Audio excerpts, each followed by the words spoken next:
ئەم دەرامەتن. ئازاد سڵاوی خوا لێبێت، ئێستا لەکوێی و ئەو دەستگایی کە ئەمڕۆ دەیەوێت خەڵکی فەقیر و هەژار بەسەر بکاتەوە بڕی هاوکاریەکەی چەندە و کام لە دەستگاکانی کۆمەڵی ئیسلامی کوردستانە؟ کاک جەلال سڵاو لە تۆ و لە بینەرانی بەڕێز بێتن.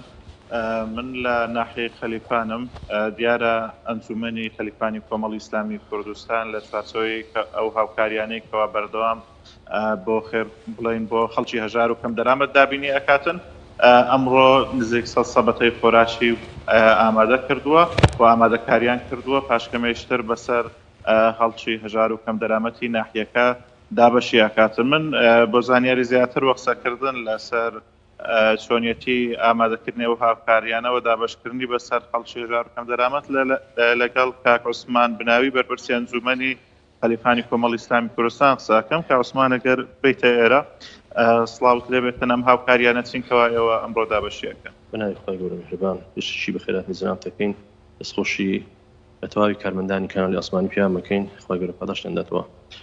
خۆی گەورە تاعات و عیباتی مولایش قبول کاتن. ئەمە وەکو ئەنجومەنی خەلیفانی کۆمەڵی ئیسلامی بە هاوکاری بەنامەی بەخشین بە هاوکاری خێرخوازان ئەم جارە شەستانی بەدامیکردنی سەد سبەتەی خۆراک بە هاوکاری خێرخوازان بەسەر خەرچی فەقیر و هەژاری دەڤەرەکەمانەوە.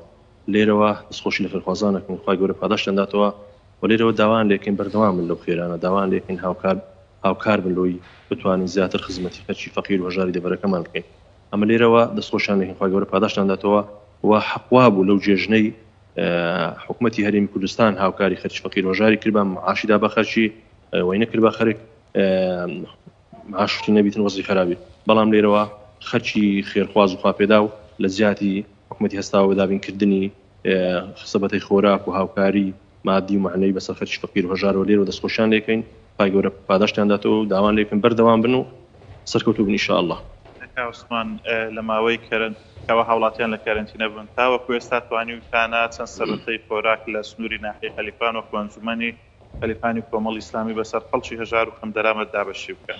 کاک ئازاد، ئەم دەمەوێت باسی ئەوەی بکەم، کۆمەڵی ئیسلامی لە هەموو بارەگاکانی خۆی بوویتە ڕقەمێک، بوویتە بەڕاستی دڵسۆز و خەمخۆری خەرچی فەقیر و هەژار، بەردەوامە لە هەموو سات و وەختەکان هاوکاریکردنی خەرچی فەقیر و هەژارەوە. بارەگاکانی خۆی کردینە بەڕاستی جێمە ئەوای خەرچی فەقیر و هەژار، هەم بەرنامەی بەخشین هەم ئەنجومەن و بارەگاکان دیکەی. و ئێمە لە فترەی کەرەنتینە تا ئێستاوە 1025 سبەتەی خۆراکمان بەسەر خەرچی فەقیر و هەژار دابەش کردیا. جلوبەرگمان هەبووە، هاوکاری مادی و معنەویمان هەبووە بەرامبەر خەرچی فەقیر و هەژاری سنووری خەلیفان و دەوروبەریەوە. زۆر سپاس بۆ بەڕێز کاک عوسمان بناوی، زۆر سپاس دەکەین بۆ زانیاریەکان. بەڵێ کاک جەلال، دیارە پاشکەمێکی تر ئەنجومەنی خەلیفان ئەم هاوکاریانەی بەسەر خەڵکی هەژار و کەم دەرامەت دابەشەکە. ئەنجومەنی خەلیفانی کۆمەڵی ئیسلامی بەردەوام لە بۆنەکاندا خستاوە بە دابینکردنی خۆراک و جلوبەرێک و ئەو پێداویستیانەی کەوا هەژاران و کەم دەرامەتان پێویستیان پێ بەردەوام لە خەمی هەژارانی ناوچەکەدا بووە. زۆر